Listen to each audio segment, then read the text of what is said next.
and Aubrey was her name.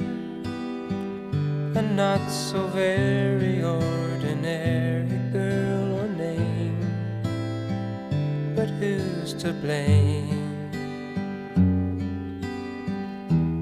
for a love that wouldn't bloom, for the hearts that never played in tune, like a lovely melody that everyone can sing. Take away the words that rhyme, it doesn't mean a thing.